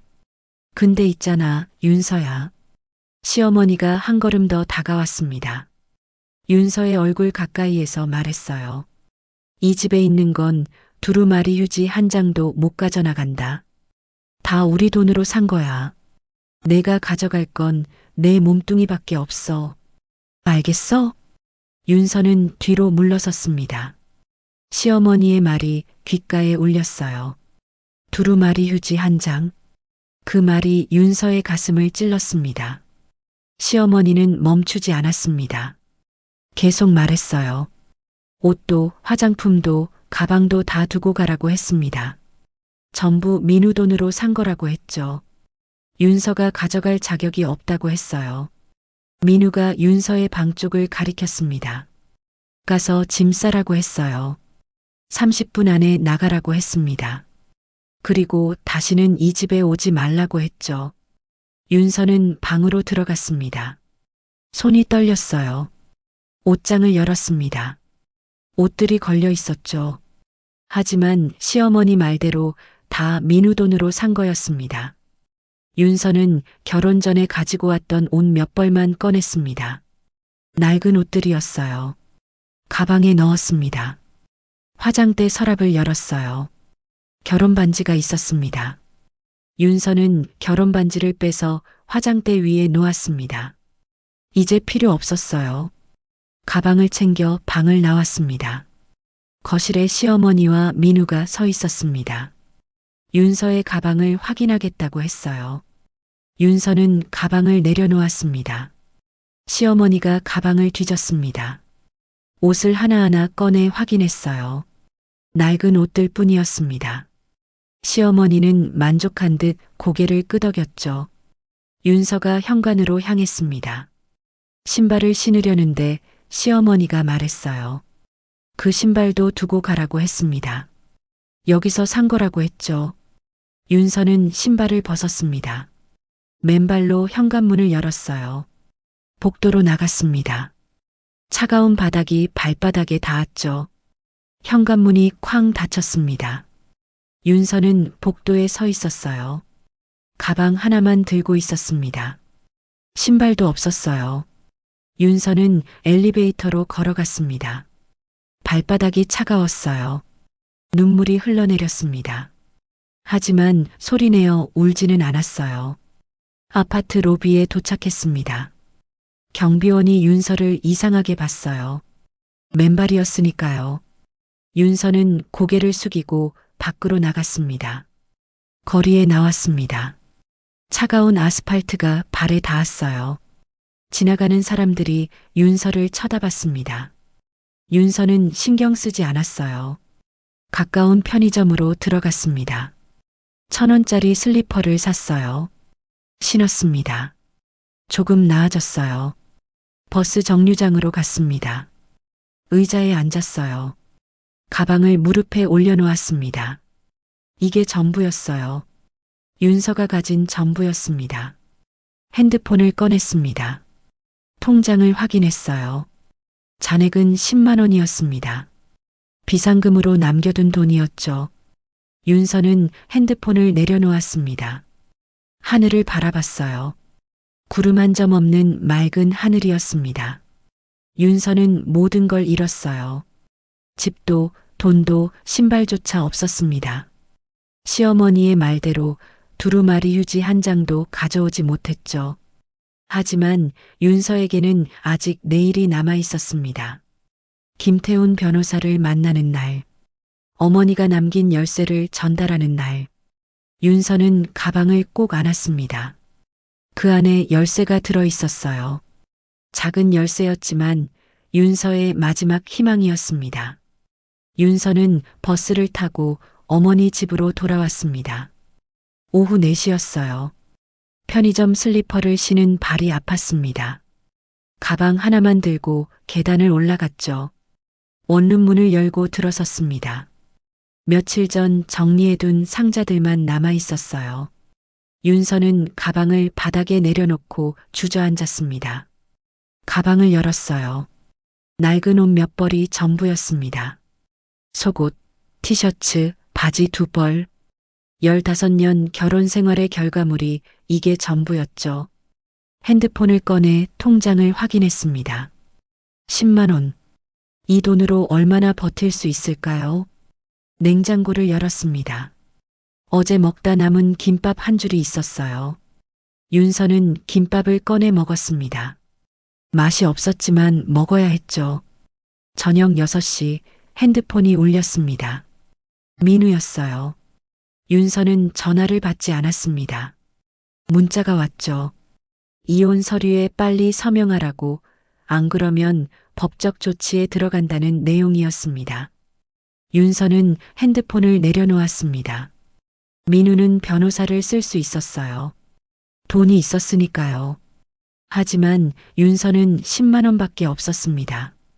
밤 9시 윤서는 책상 서랍을 열었습니다. 어머니가 남긴 수첩을 꺼냈어요. 마지막 페이지를 펼쳤습니다. 김태훈 변호사를 만나라는 메시지가 보였죠. 윤서는 가방에서 열쇠를 꺼냈습니다. 작은 은색 열쇠였어요. 손바닥에 올려놓고 바라봤습니다. 이게 윤서의 전부였어요. 이 열쇠와 10만 원, 그리고 낡은 옷 몇 벌. 만약 아버지가 남긴 게 아무것도 없다면 어떻게 될까요? 윤서는 정말로 아무것도 없는 사람이 되는 거였습니다. 밤 11시 윤서는 잠을 청하려 했습니다. 하지만 잠이 오지 않았어요. 시어머니의 얼굴, 민우의 차가운 눈빛, 두루마리 휴지라는 말이 계속 떠올랐습니다. 윤서가 기여한 게 뭐냐는 민우의 말이 귓가에 맴돌았어요. 15년 동안 시댁에서 살았지만 결국 아무것도 인정받지 못했습니다.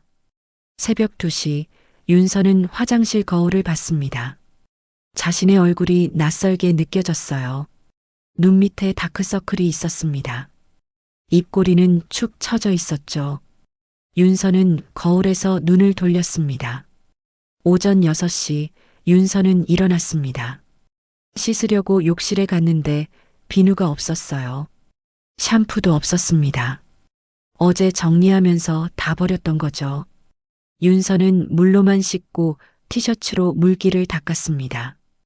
오전 7시 편의점에서 삼각김밥 하나를 샀습니다. 2,000원이었어요. 돌아와서 억지로 먹었습니다. 오전 8시 거울 앞에 섰습니다. 오늘 변호사를 만날 거였어요. 가진 옷 중 가장 나은 것을 골랐습니다. 흰색 티셔츠와 검은색 바지였어요.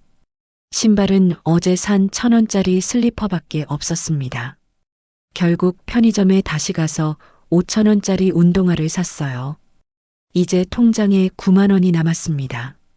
오전 9시 윤서는 준비를 마쳤습니다. 가방에 열쇠와 특허 서류를 넣었어요. 거울을 다시 봤습니다. 초라한 모습이었어요. 낡은 옷, 싸구려 운동화, 화장기 없는 얼굴. 하지만 어쩔 수 없었습니다. 윤서는 원룸을 나섰습니다. 계단을 내려가며 생각했어요. 만약 오늘 변호사가 별 도움이 안 된다면? 만약 아버지가 남긴 게 정말 없다면? 10만 원도 안 되는 돈으로 어떻게 살아야 할까요? 버스 정류장에 도착했습니다. 윤서는 의자에 앉아 기다렸어요. 손이 떨렸습니다. 두려웠죠. 오늘이 마지막 기회 같았습니다.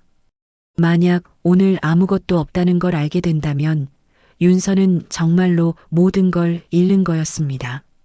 희망까지도. 버스가 왔습니다. 윤서는 버스에 올랐어요. 변호사 사무실이 있는 강남으로 향했습니다. 창밖을 바라보며 기도했어요. 제발 뭔가 있기를. 아버지가 정말로 뭔가를 남기셨기를. 윤서는 가방 속 열쇠를 만졌습니다. 차가운 금속이 손에 닿았어요. 이게 윤서의 마지막 희망이었습니다. 오전 9시 50분, 윤서는 강남역 근처 고층 빌딩 앞에 섰습니다. 유리로 덮인 건물이 햇빛을 반사하고 있었어요. 로비의 대리석 바닥이 매끄럽게 빛났습니다. 윤서는 낡은 운동화를 의식하며 조심스럽게 안으로 들어갔죠. 엘리베이터가 23층에서 멈췄습니다. 정윤 법률사무소라는 간판이 무게감 있게 걸려 있었어요. 리셉션 직원은 윤서의 초라한 옷차림을 잠깐 훑어봤지만 예약을 확인하고는 정중하게 안내했습니다. 복도 끝 상담실은 넓고 조용했습니다. 큰 책상과 가죽 의자들이 위압적이었죠. 윤서는 어색하게 의자 가장자리에 앉았습니다. 김태훈 변호사가 들어왔습니다. 50대 초반의 차분한 인상이었어요. 회색 정장이 단정했습니다. 그는 윤서와 악수를 나누며 어머니의 별세에 조의를 표했죠. 어머니가 훌륭한 분이셨다고 덧붙였습니다. 윤서는 은색 열쇠를 테이블 위에 놓았습니다. 김태우는 그것이 아버지가 남기신 금고 열쇠가 맞다고 확인했어요. 그리고 두꺼운 서류 파일을 꺼냈습니다. 김태우는 조심스럽게 설명을 시작했습니다. 하동훈 씨가 15년 전에 개발한 혁신적인 물류 효율화 기술이 현재 세계 최대 온라인 쇼핑몰의 핵심 시스템으로 사용되고 있다고 했어요. 그 특허 로열티가 15년 동안 분기마다 해외 은행 계좌로 입금되었다고 설명했습니다. 윤서의 손이 떨렸습니다. 김태훈이 서류를 넘기며 숫자를 보여줬어요. 700억 원입니다. 윤서는 숨이 막혔습니다. 700억. 그 숫자가 현실인지 믿을 수 없었어요. 어제까지만 해도 10만 원으로 버티고 있었는데 두루마리 휴지 한 장도 못 가져간다며 맨발로 쫓겨났었는데 김태우는 어머니가 그 돈을 한 번도 건드리지 않으셨다고 설명했습니다. 딸이 가장 필요할 때를 위해 남겨두신 거라고요. 시댁에서 알게 될까봐 철저히 비밀로 하셨다고 했어요. 만약의 경우를 대비해 모든 법적 절차를 미리 준비해 두셨다고 덧붙였습니다. 윤서의 눈에서 눈물이 흘러내렸습니다. 어머니가 15년 동안 혼자 짊어지신 비밀. 딸을 위한 마지막 선물이었던 거예요. 김태우는 티슈를 건네며 기다렸습니다. 윤서가 진정되자 상속 절차를 설명했어요. 일주일이면 모든 절차가 완료된다고 했습니다. 계좌 이전도 곧 처리될 거라고요. 윤서는 깊게 숨을 들이쉬었습니다. 그리고 단호하게 말했어요. 이혼하고 싶어요. 제 권리를 모두 찾고 싶습니다. 김태훈의 표정이 진지해졌습니다. 최고의 이혼 전문 변호사를 연결해드리겠다고 했어요. 그리고 한 가지 더 중요한 것이 있다며 다른 서류를 꺼냈습니다. 아버지의 특허가 현재 민우의 청운 물류가 하는 사업과 직접적인 관련이 있었습니다. 만약 특허 침해 사실이 밝혀진다면 청운 물류는 막대한 배상금을 물어야 할 거라고 김태우는 설명했어요. 이미 조사를 시작했다고 덧붙였습니다. 윤서는 처음으로 입꼬리가 올라갔습니다. 복수의 칼날이 날카롭게 벼려지고 있었어요. 사무실을 나온 윤서는 완전히 다른 사람이 되어 있었습니다. 여전히 낡은 옷에 싸구려 운동화를 신고 있었지만 눈빛이 달라졌어요. 더 이상 무력한 피해자가 아니었습니다. 엘리베이터를 기다리며 윤서는 창밖을 봤습니다. 강남의 높은 빌딩들이 보였어요. 그중 하나가 민우의 사무실이 있는 건물이었죠. 윤서는 그 방향을 응시했습니다. 민우는 630억 투자건으로 어머니 장례식을 외면했었죠. 이제 700억으로 그의 모든 걸 무너뜨릴 차례였습니다. 윤서는 핸드폰을 꺼냈습니다. 김태훈이 추천한 이혼 전문 변호사의 번호를 저장했어요. 그리고 문자를 보냈습니다. 내일 오전에 상담 가능한지 물었죠. 답장이 바로 왔습니다. 오전 10시에 만나자고 했어요. 윤서는 확인 문자를 보냈습니다. 밖으로 나온 윤서는 처음으로 택시를 탔습니다. 더 이상 돈을 아낄 필요가 없었으니까요. 친정집으로 가는 동안 윤서는 앞으로 해야 할 일들을 정리했습니다. 첫째, 이혼 소송. 둘째, 특허 침해 소송. 셋째, 청운 물류 인수. 민우가 자랑하던 그 물류 사업을 통째로 삼켜버릴 거였습니다. 시어머니가 던진 모욕도 고스란히 돌려줄 거예요. 친정집에 도착한 윤서는 거울 앞에 섰습니다. 여전히 수척한 얼굴이었지만 눈빛은 살아있었어요. 어머니가 남기신 700억이라는 무기를 손에 쥔 지금 윤서는 무엇이든 할 수 있었습니다. 윤서는 어머니 사진을 바라봤습니다. 그리고 속으로 다짐했어요. 어머니가 지켜주신 이 힘으로 받은 모욕을 1000배만배로 돌려주겠다고. 밤이 깊어갔습니다. 윤서는 노트북을 켰어요. 청운 물류에 대한 정보를 검색하기 시작했습니다. 회사 규모, 주요 거래처, 재무 상태까지 모든 정보를 수집했죠. 흥미로운 사실을 발견했습니다. 청운 물류가 최근 자금난에 시달리고 있다는 기사였어요. 그래서 민우가 그토록 630억 투자에 매달렸던 거였습니다. 윤서는 미소 지었습니다. 완벽한 타이밍이었어요. 자금난에 허덕이는 청운 물류를 700억으로 압살해버릴 수 있을 거였습니다. 새벽 2시가 되었습니다. 윤서는 마지막으로 민우에게 문자를 보냈어요. 이혼 서류 준비해놔. 짧고 단호한 문자였습니다. 이제 시작이었어요. 일주일이 지났습니다. 윤서는 청담동 명품 매장 앞에 섰어요. 검은색 세단이 윤서를 기다리고 있었습니다. 운전기사가 정중하게 문을 열어줬죠. 윤서의 모습은 완전히 달라져 있었습니다. 깔끔한 네이비색 정장, 낮은 굽의 명품 구두, 단정하게 올린 머리. 일주일 전 맨발로 쫓겨났던 여자와는 전혀 다른 사람이었어요. 차는 강남의 한 고층 빌딩 앞에 멈췄습니다. H 물류센터. 서울에서 가장 큰 물류 거점 중 하나였죠. 청운 물류의 가장 강력한 경쟁사이기도 했습니다. 윤서는 건물을 올려다봤습니다. 50층 높이의 거대한 빌딩이었어요. 이 건물 전체가 곧 자신의 것이 될 거였습니다. 회의실에는 이미 여러 사람이 모여 있었습니다. H 물류센터의 현 소유주와 그의 변호사들, 그리고 김태훈이 윤서를 기다리고 있었죠. 소유주는 70대 노인이었습니다. 건강이 좋지 않아 급하게 건물을 매각하려 했어요. 제시 가격은 630억 원이었습니다.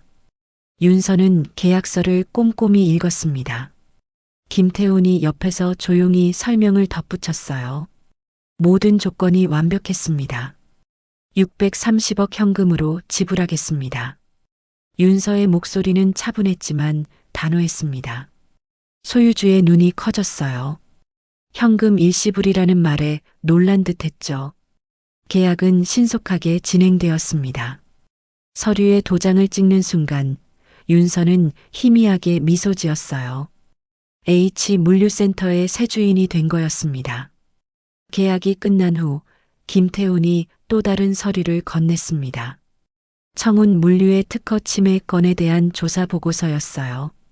증거가 확실했습니다.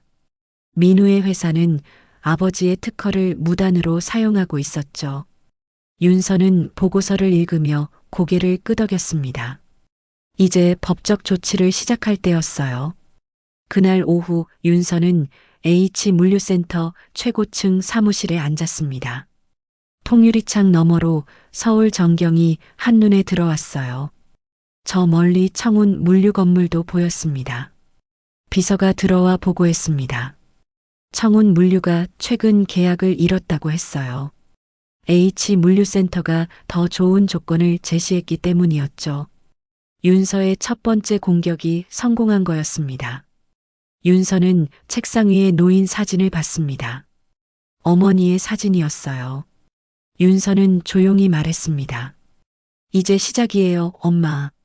저녁이 되자 민우에게서 전화가 왔습니다. 화가 난 목소리였어요. H물류센터가 거래처를 빼앗아갔다며 소리쳤죠. 윤서는 전화를 받지 않았습니다.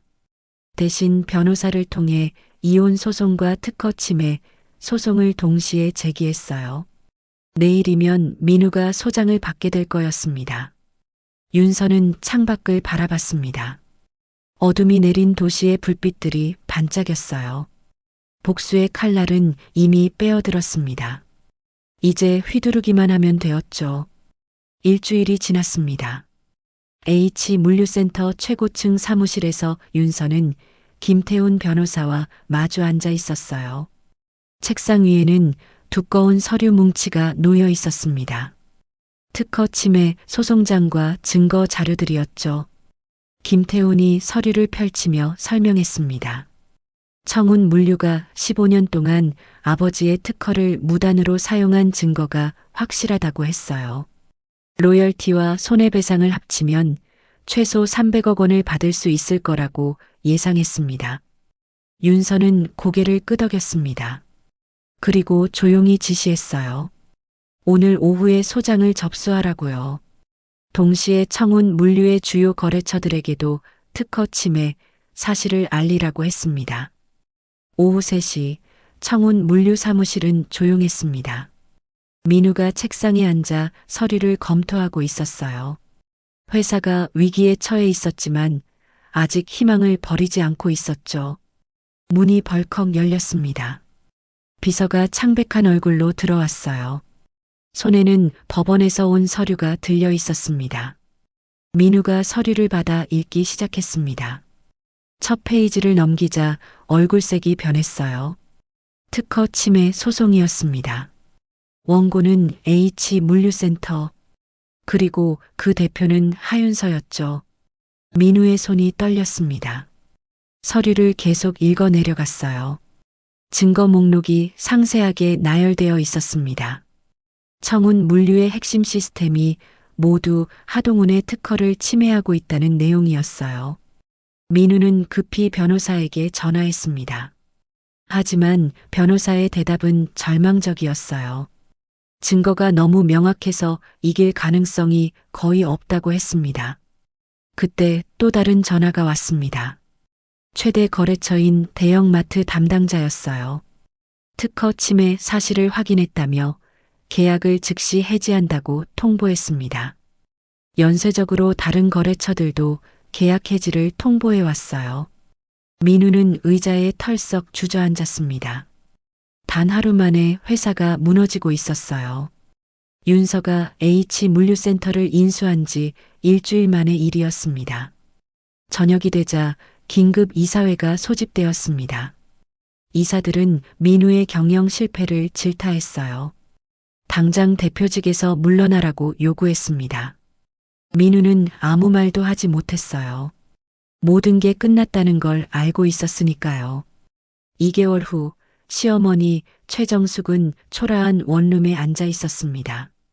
청운 물류가 파산하면서 재산을 모두 잃었어요. 아들 민우도 연락이 끊긴 지 오래였습니다. 최정숙은 마지막 희망을 품고 봉투를 준비했습니다. 아끼던 금팔찌를 팔아 마련한 500만 원이 들어 있었어요. 이 돈으로 윤서에게 용서를 구하려 했습니다. 오후 2시 최정숙은 H물류센터 건물 앞에 섰습니다. 630억짜리 거대한 빌딩이었어요. 로비에 들어서자 경비원들이 최정숙을 막았습니다. 약속이 있으신가요? 최정숙은 윤서를 만나러 왔다고 했어요. 경비원은 확인해 보겠다며 전화를 걸었습니다. 잠시 후 경비원이 돌아왔어요. 올라가셔도 됩니다. 50층입니다. 엘리베이터 안에서 최정숙의 다리가 떨렸습니다. 50층에 도착하자 비서가 안내했어요. 긴 복도를 지나 거대한 문 앞에 섰습니다. 문이 열리자 윤서가 보였습니다. 회색 정장을 입고 책상 뒤에 앉아 있었어요. 예전과는 완전히 다른 모습이었습니다. 당당하고 위엄이 있었죠. 무슨 일이세요? 윤서의 목소리는 차가웠습니다. 최정숙은 떨리는 손으로 봉투를 꺼냈어요. 윤서야, 내가 잘못했어. 이것 받고 용서해줘. 윤서는 봉투를 보지도 않았습니다. 대신 서랍에서 다른 봉투를 꺼냈어요. 최정숙 앞에 던졌습니다. 5만 원이에요. 이사 비용입니다. 최정숙의 얼굴이 굳었습니다. 윤서가 일어서며 말했어요. 어머님 집도 청운 물류 소유였죠. 이제 제 건물이에요. 일주일 안에 나가주세요. 최정숙이 갑자기 무릎을 꿇었습니다. 눈물이 흘러내렸어요. 제발 윤서야. 우리가 15년을 함께 살았잖아. 가족이었잖아. 윤서는 최정숙을 내려다봤습니다. 표정 하나 변하지 않았어요. 가족이요? 어머님이 저를 가족으로 대하신 적이 있나요? 최정숙이 고개를 들었습니다. 윤서가 계속 말했어요. 제가 새벽부터 만든 반찬을 싼 티 난다며 버리셨죠. 아버지 유품을 쓰레기통에 던지셨고요. 최정숙의 입술이 떨렸습니다. 변명하려 했지만 말이 나오지 않았어요. 어머니 장례식 때는 어땠나요? 제가 도움을 요청했을 때 뭐라고 하셨죠? 윤서가 한 발짝 다가섰습니다. 최정숙은 움츠러들었어요. 여자 일로 남자 사업 망치지 말라고 하셨죠. 그리고 제가 쫓겨날 때는요? 윤서가 최정숙의 말을 그대로 인용했습니다. 두루마리 휴지 한 장도 못 가져간다고 하셨죠. 주제 파악하라고 하셨고요. 최정숙의 얼굴이 새파랗게 질렸습니다. 자신이 했던 모든 말들이 부메랑이 되어 돌아왔어요. 윤서가 차갑게 웃었습니다. 이제 어머님 차례예요. 두루마리 휴지 한 장도 못 가져가실 거예요. 최정숙이 윤서의 발목을 잡았습니다. 체면도 자존심도 다 버린 채 애원했어요. 한 번만 용서해줘. 내가 다 잘못했어. 윤서는 발을 빼며 뒤로 물러났습니다. 그리고 마지막 일격을 날렸어요. 어머님, 이제 두루마리 휴지 한 장 값어치도 안 되시네요. 최정숙이 바닥에 주저앉았습니다. 온몸에서 힘이 빠져나갔어요. 윤서는 비서를 불렀습니다. 이분 내보내드려요. 경비원들이 들어와 최정숙을 부축했습니다. 최정숙은 끌려나가면서도 계속 윤서를 불렀지만 윤서는 돌아보지 않았어요. 3개월 후 청운 물류는 완전히 파산했습니다. 법원은 특허 침해에 대한 배상금 300억 원을 선고했어요. 하지만 이미 회사에는 그런 돈이 없었습니다. 민우는 모든 걸 잃었어요. 집도 차도 회사도 모두 사라졌습니다. 이제 그에게 남은 건 아무것도 없었습니다. 어느 날 아침 민우는 H 물류센터 앞에 서 있었습니다. 며칠째 씻지 못한 모습이었어요. 수염이 덥수룩했고 옷은 구겨져 있었습니다. 윤서가 출근하는 시간을 기다렸습니다. 검은색 세단이 도착했어요. 윤서가 차에서 내렸습니다. 베이지색 코트에 하이힐을 신은 우아한 모습이었죠. 민우가 윤서 앞으로 달려갔습니다. 경호원들이 막으려 했지만 민우는 그 자리에 무릎을 꿇었어요. 윤서야, 잘못했어. 용서해줘. 지나가는 사람들이 쳐다봤습니다. 윤서는 민우를 내려다봤어요. 아무런 감정도 느껴지지 않았습니다. 일어나세요. 보기 흉해요. 민우가 고개를 들었습니다. 눈에는 절망이 가득했어요. 한 번만 기회를 줘. 다시 시작하자. 윤서는 차가운 미소를 지었습니다. 630억이 걸린 사업이 망하면 책임질 거냐고 하셨죠. 민우의 얼굴이 굳었습니다. 자신이 어머니 장례식 때 했던 말이었어요. 이제 정말로 630억 때문에 망하셨네요. 제 건물 때문에. 윤서는 민우를 지나쳐 건물로 들어갔습니다. 민우가 뒤에서 소리쳤지만 윤서는 돌아보지 않았어요. 경호원들이 민우를 일으켜 세웠습니다. 건물에서 멀리 떨어뜨려 놓았죠. 민우는 망연자실 서 있다가 비틀거리며 걸어갔습니다. 윤서는 사무실 창가에서 그 모습을 지켜봤어요. 한때 자신을 그토록 무시했던 남자가 이제는 거리를 헤매고 있었습니다. 복수는 완벽하게 끝났습니다. 1년이 지났습니다. 봄날 아침 윤서는 어머니 산소 앞에 서 있었어요. 손에는 하얀 국화 한 다발이 들려 있었습니다. 묘비 앞에 꽃을 놓고 윤서는 조용히 말했습니다.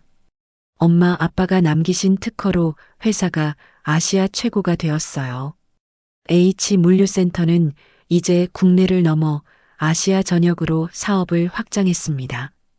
아버지의 혁신적인 기술 덕분이었죠. 윤서는 그 기술을 완벽하게 구현해냈어요. 바람이 불었습니다. 윤서의 머리카락이 살랑거렸어요. 예전과는 완전히 다른 모습이었습니다. 자신감 있는 표정, 당당한 자세, 평온한 눈빛. 이제야 엄마 말씀을 이해했어요. 진짜 존엄은 돈이 아니라 자기 자신을 지키는 거였다는 걸요. 윤서는 미소 지었습니다. 진심 어린 행복한 미소였어요. 산을 내려오는 길, 윤서는 뒤돌아보지 않았습니다. 과거는 이미 끝났으니까요. 앞으로 나아갈 일만 남았습니다. 차에 오르기 전 핸드폰이 울렸어요. 비서의 보고였습니다. 새로운 글로벌 계약건이었죠. 윤서는 자신 있게 대답했습니다. 진행하세요. 검은색 세단이 도로를 달렸습니다. 윤서는 창밖을 바라봤어요. 맑은 하늘 아래 세상이 빛나고 있었습니다. 630억 건물로 시작한 복수는 끝났지만 윤서의 진짜 인생은 이제 막 시작되었습니다. 오늘 사연 마음에 와닿으셨나요? 재미있게 들으셨다면 주변에도 공유해 주시고 어디에서 함께 해주셨는지 댓글로 남겨주세요. 여러분의 한마디 한마디가 큰 힘이 됩니다. 오늘도 건강하고 따뜻한 하루 보내세요.